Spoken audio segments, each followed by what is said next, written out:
Because what you are and what I'm speaking to and from, it's awake, it's alive, and it's confident. What is not confident is a belief. And that's why the word lie isn't belief. Why would it be confident?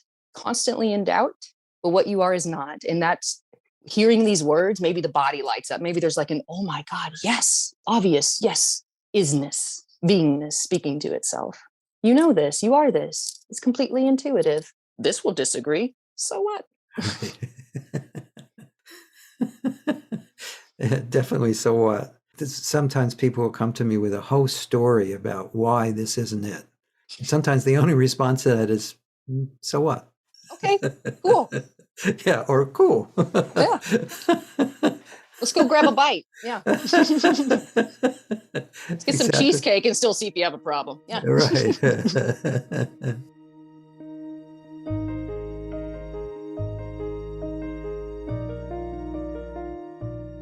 Welcome to Letting Go and the Greatest Secret, where we explore the end of your suffering and the beginning of lasting happiness. I'm Hale Dwoskin, and today I'll be speaking with Anna Brown. Anna Brown is an unorthodox, non-dual speaker who playfully points out the fallacy of seeking liberation. As an ex-spiritual teacher, Anna says it's a joy to debunk myths about life and enlightenment in a fun, uncompromising way. She doesn't subscribe to being a teacher, savior, or therapist. Rather, she is a lass who likes to sometimes chat about this beautiful simplicity.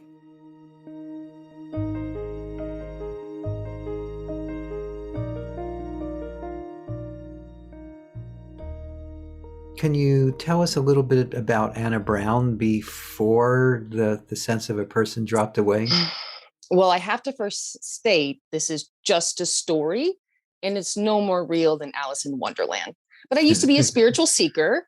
And at the age of 7 or 8, there was a glimpse, or you could say a falling away of personhood.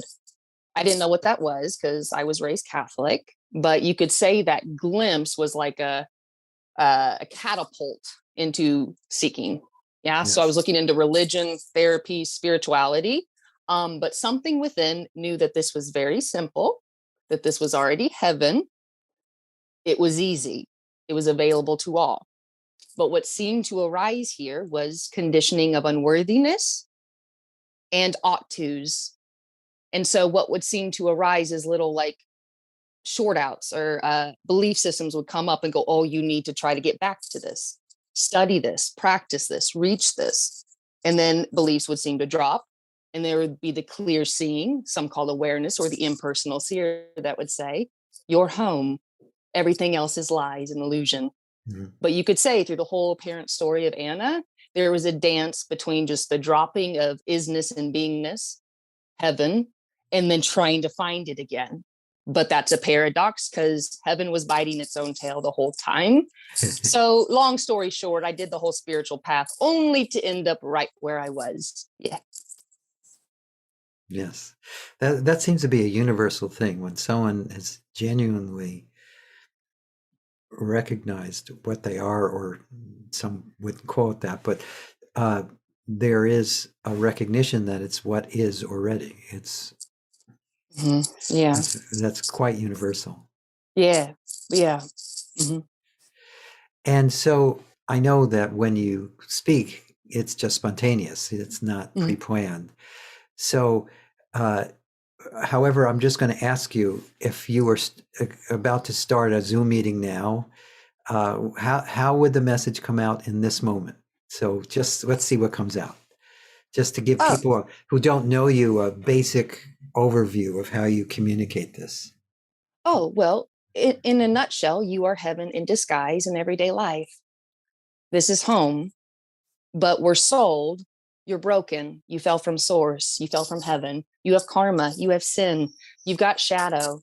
Basically, you're just not good enough. And these are the steps you need to take to reach something called God or a higher state of consciousness. And here we can forget all the words. We can forget all the prerequisites. We can forget the gurus and all of the powerful beings we seem to put on pedestals. It's your very breath. And so I'm not special. This message is everywhere and available to all. as the breeze, as the sunshine, as the face of a child. Every day, every moment, if you will, life is singing, you are home, you are divine, this is it. And this does include what we call dense emotions, challenges, breakdowns, and breakthroughs. All of it is the absolute through and through. There is no other. So you're home. Yeah. You never left the garden. Hell no. Only in a fantasy, of course, Yes. but that's the freedom. We're so free we can appear to clothe ourselves and hide behind shrubs like Adam and Eve. Yes. We never ate the apple though. Yes. Yeah. So one of the misconceptions a lot of people have is that they can know this as opposed to being this. Can you talk about that? Right. Knowing is kind of like a power hold, right? The more I know, the more powerful I am. The more I can get on top of this. Knowledge is power. Knowledge is security. Not here. We're speaking about something that is completely unknowable. But the good news is no one can take this away from you and no one can give it to you. You were born with it. It's a primordial intelligence. It's what's looking through your eyes already. It's what's appearing as flesh. Now, what we call the illusion of seeking or Maya is I'm going to find this through study and practice, and I'm going to know it, and it stems from an arrogance. And we're speaking about something that's just like an innocence, like being a kid again. Yes. And isn't there also a misconception that we'll somehow know when we've found it, but that is just part of that knowing game, isn't it? It's such a paradox, isn't it? It is. It's really not worth mentioning. It's not worth writing in the diary because you end up right where you are. What we call me, mine, and time is just a mental belief system. And really that's just what falls away is the narrator, the constant commentator, and the one projecting. Is that stemming from the person, which is hand-me-downs from others, there is no other, who thought they knew. All of it is it's Leela, it's love, but it's so loving it allows one to play in hate or unworthiness. Yes. Yeah. Great. Yeah. And Lester Levinson, my original mentor many years ago, used to say, first it is recognized that this is a dream that never really was. How does that relate, if it does, to what you're talking about? Well, I could still say that this is a dream. I guess we could say it's more like a lucid dream in a way. Mm-hmm. That all of this is real and unreal simultaneously, but right. Nobody wakes up because there's already nobody who's asleep. Right. Yeah. Great. And we've kind of covered this, but I wrote down some. I have usually the interactions I do with most people are completely spontaneous, and this has been somewhat too. But I also wrote down some questions because when I'm discussing that which truly is with someone has any sense of that, there's a tendency for the mind to drop away, and there's no longer any discussion. Yeah. So go for it. It's just what's apparently happening. Okay. Yeah. Exactly. Whee!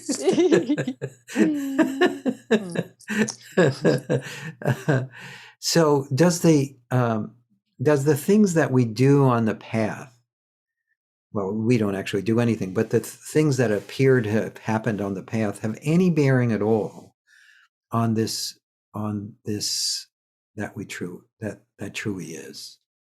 In other words, when the non-event happens of the falling away of the sense of me, is anything that was supposedly done to bring that about relevant?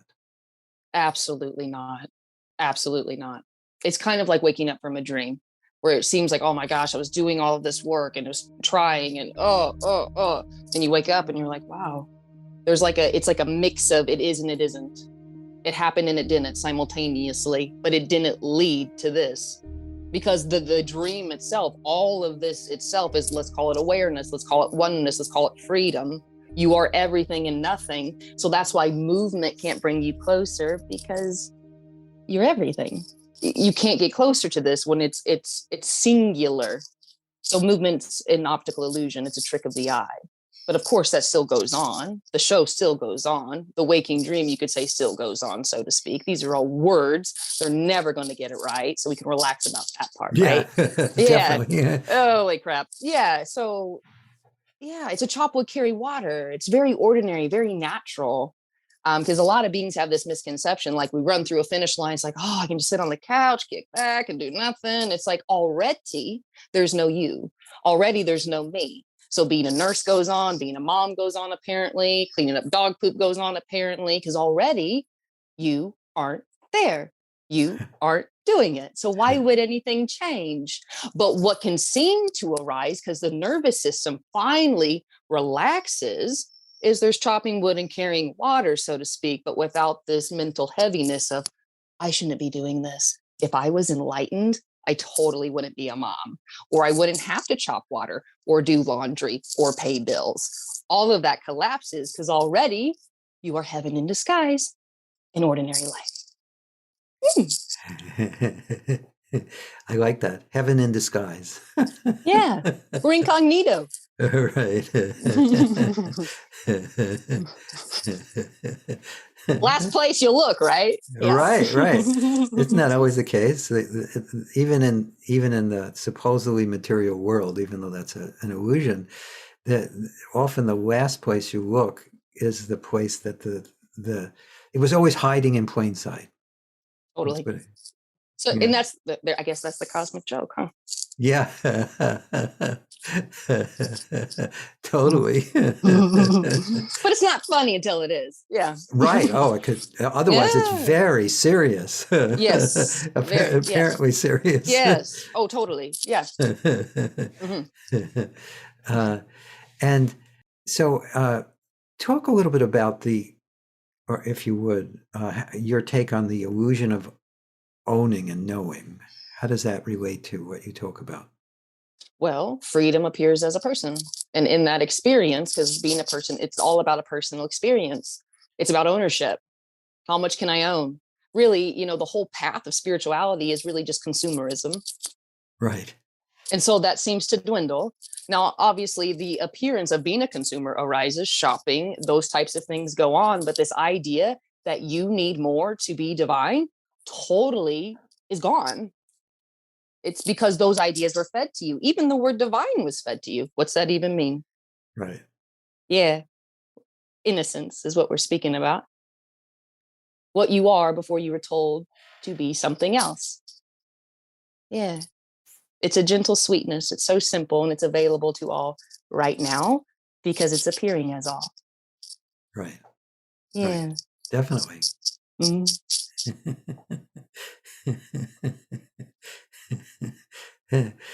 And is knowing, the sense of knowing, just part of that dream of me?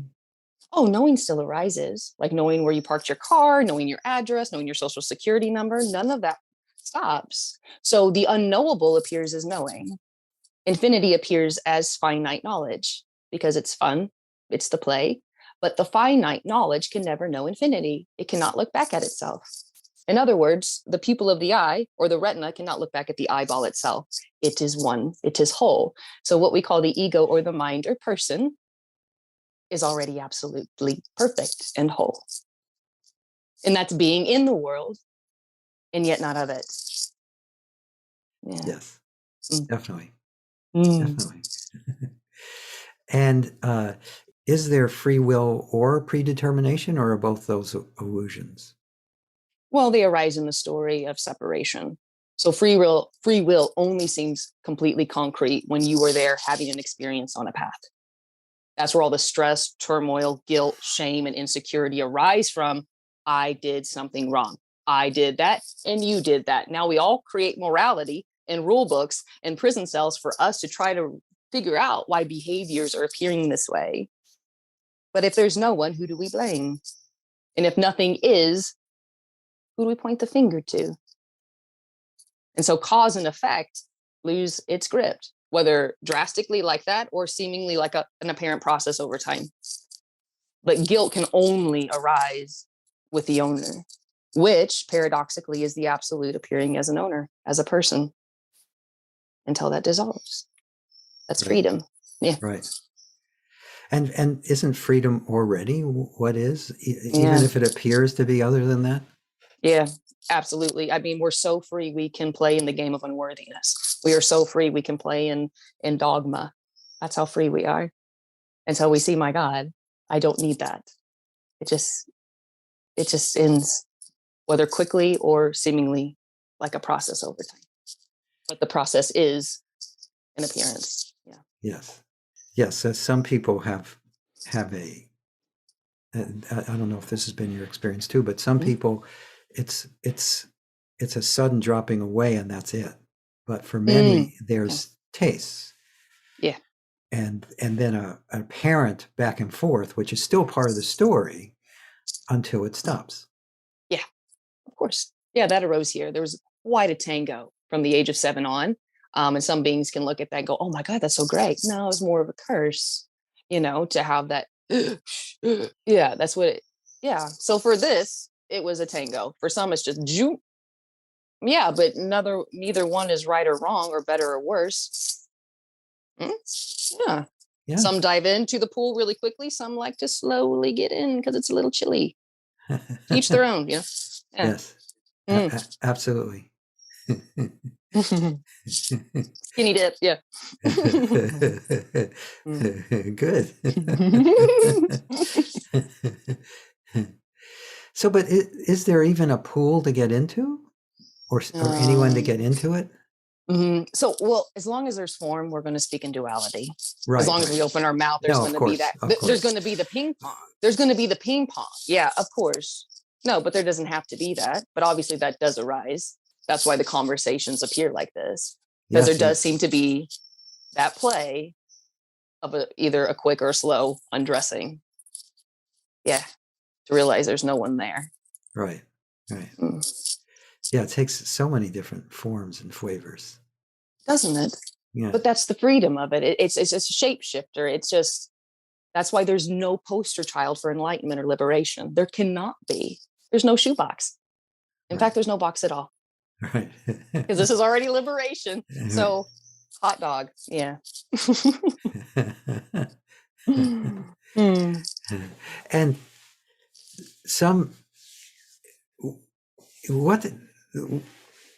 how to put this into words?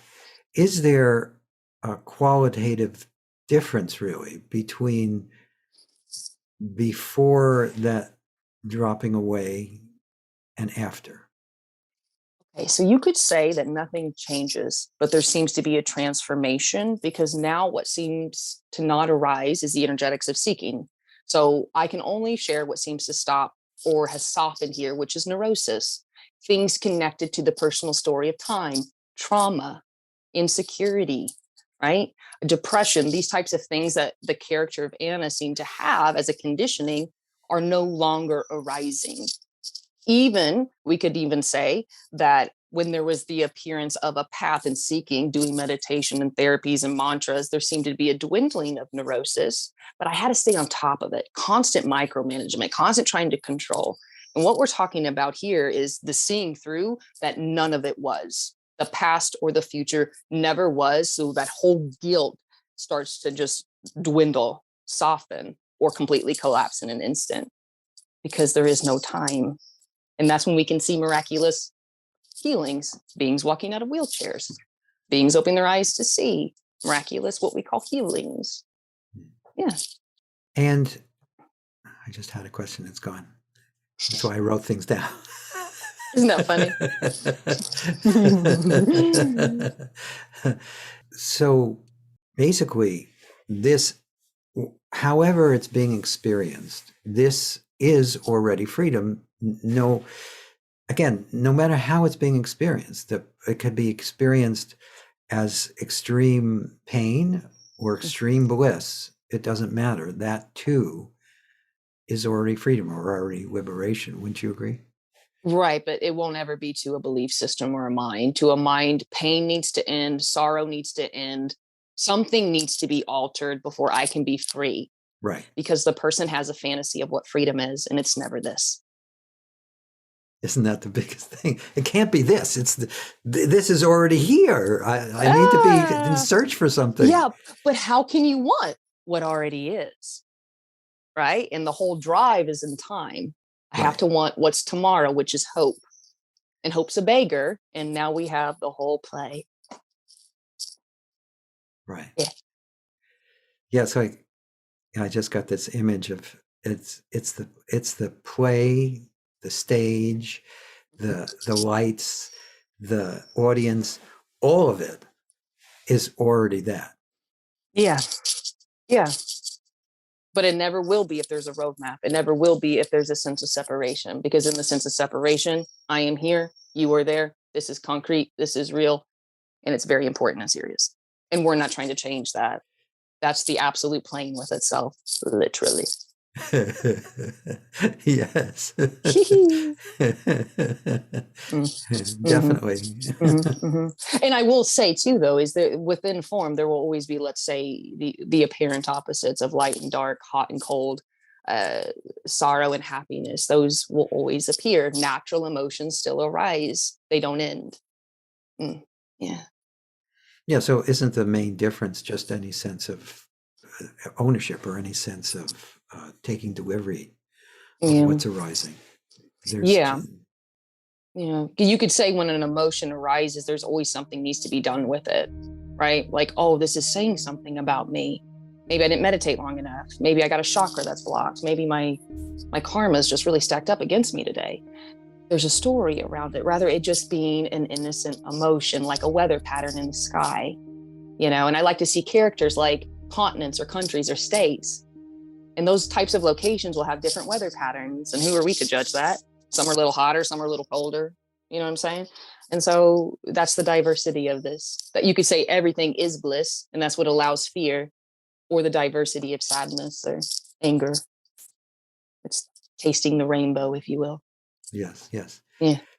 And sticking with that weather pattern analogy, isn't whatever is apparently happening, isn't that kind of like the weather? It's not being managed by anyone or driven by anyone. It's just what's Mm-hmm. what's unfolding. Yeah. It's really, at the end of the day, it's a great mystery. It's the Rubik's Cube that never gets solved. It just gets thrown. Anyway, yeah. It's unsolvable. Yes. Which, but as long as there's any sense of a personhood, there's this constant twisting and turning with determination to get it all lined up finally. Yeah, yeah. It's almost like Yeah. it's almost like you're doing that, and all of a sudden, there's no Rubik's cube.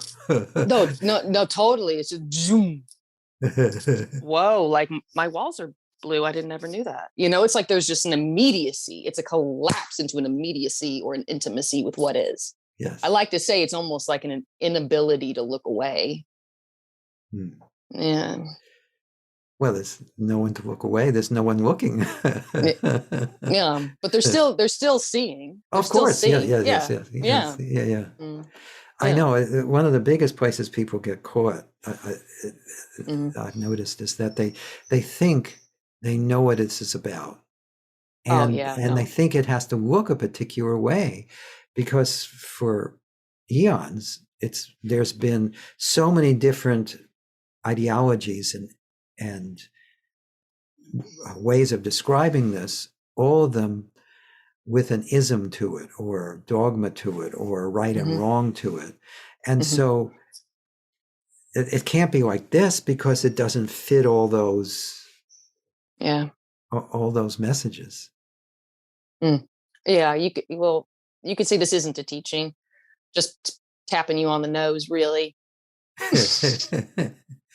Yeah, I mean, because that's the whole idea is of seeking is rooted in fear.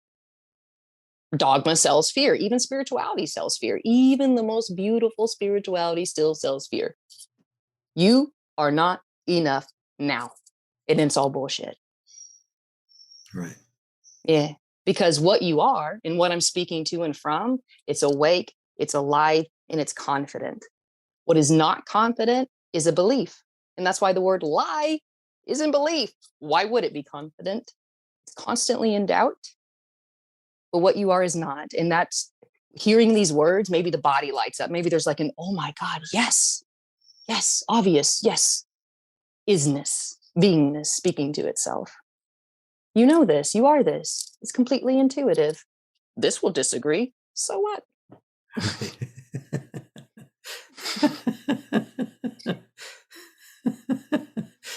Definitely. So what?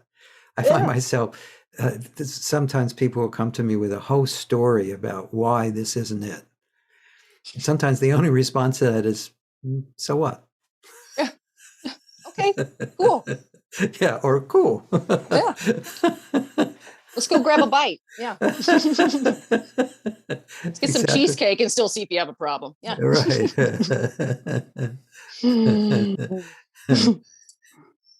So,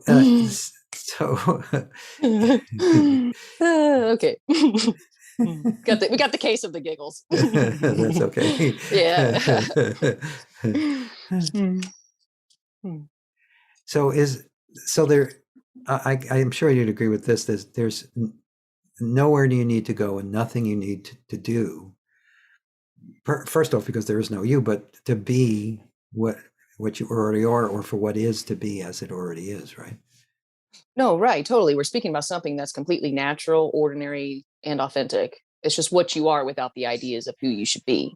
Now, if the mind is listening, so to speak, or belief, it'll go, oh, just do nothing, Anna. I'm just going to sit on the couch. There's no me. I'll do absolutely nothing. Takes it on as a new philosophy. I mean, what we're speaking about is a complete paradox. Already, there's nothing that needs to drop away. There's no ego. There's no antithesis. There's no Satan. I mean, those are just all imagination. They're stories. So there actually won't even be a falling away.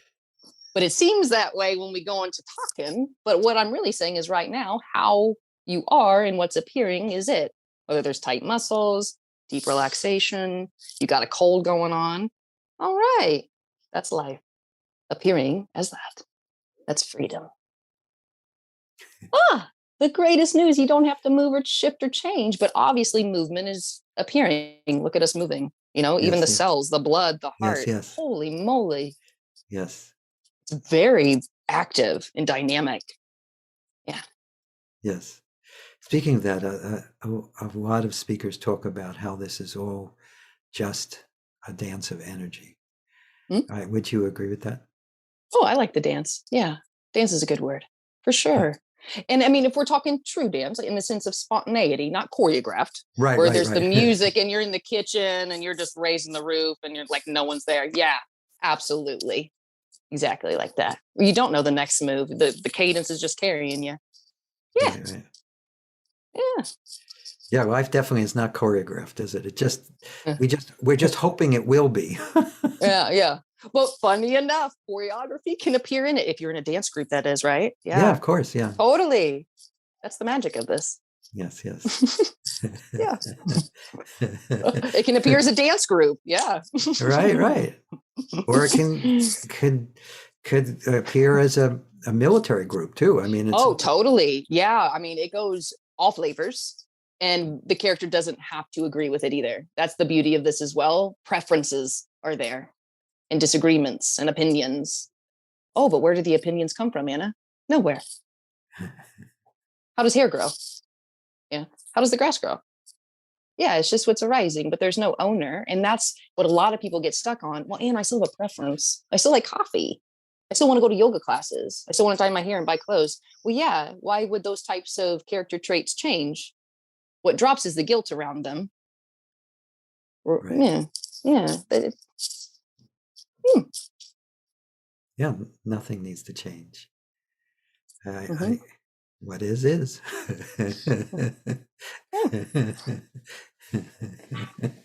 Definitely.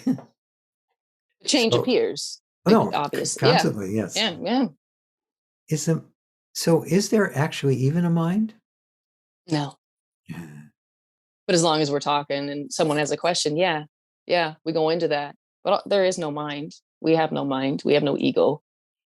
And it's like, as soon as we go into that, it's kind of like, well, where do you go from there then? As long as we have a mind, now we got shit to do. And I'm really saying there's no mind, there's no you already. Oh, but what about the hateful thoughts, Anna? Oh, what about the frustration and the judgments? You're not choosing that.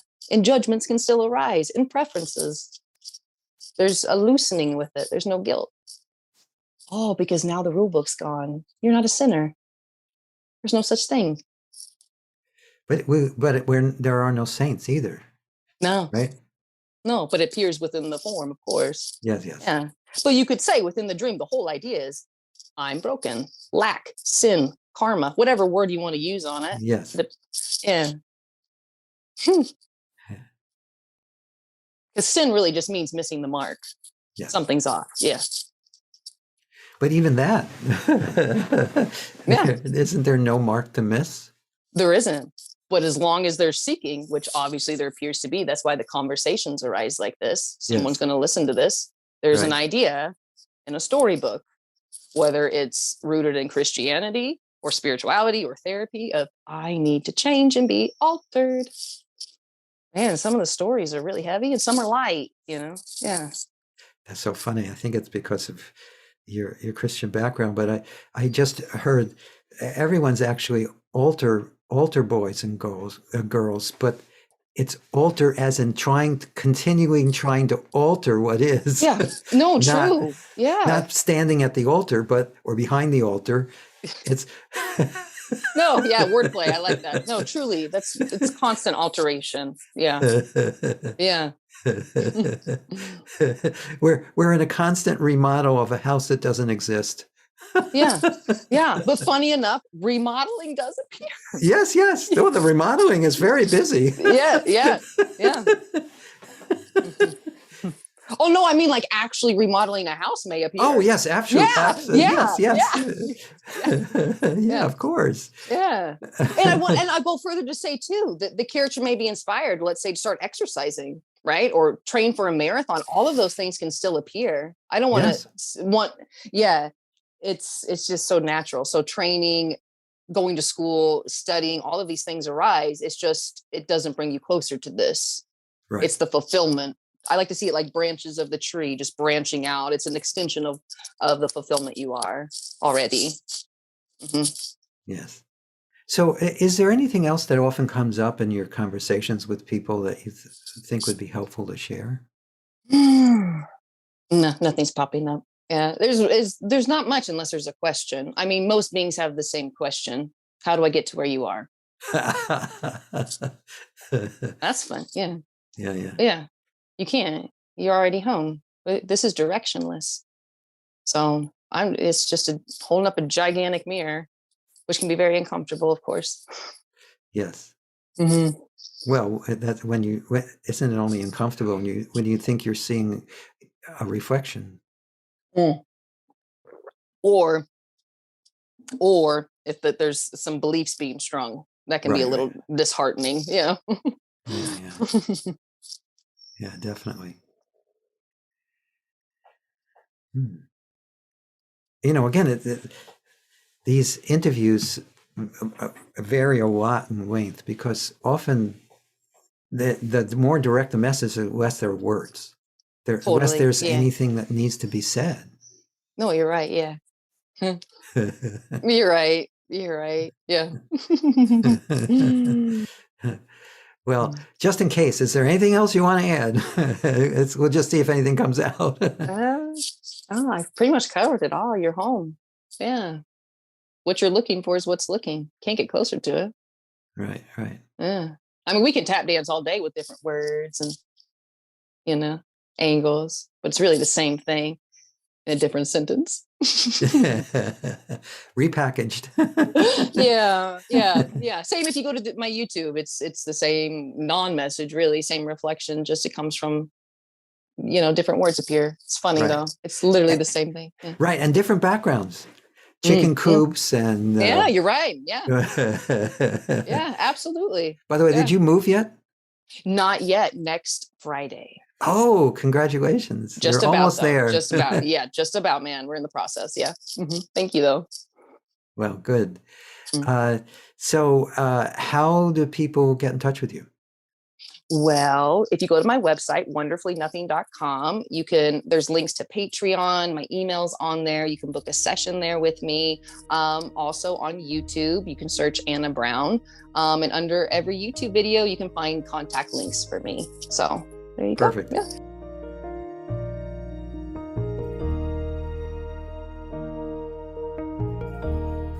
I hope you enjoyed our conversation with Anna Brown. You can learn more about Anna at wonderfullynothing.com.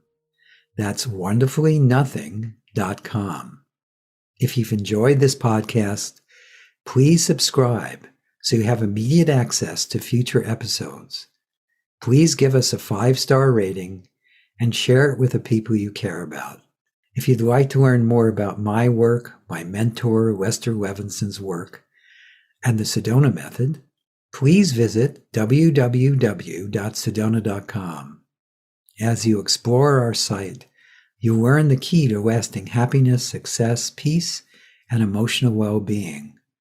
We have books, courses, events, and plenty of free material to explore. Again, go to sedona.com. That's SEDONA.com. Thank you for being here, and we'll catch you on the next episode of Letting Go and the Greatest Secret.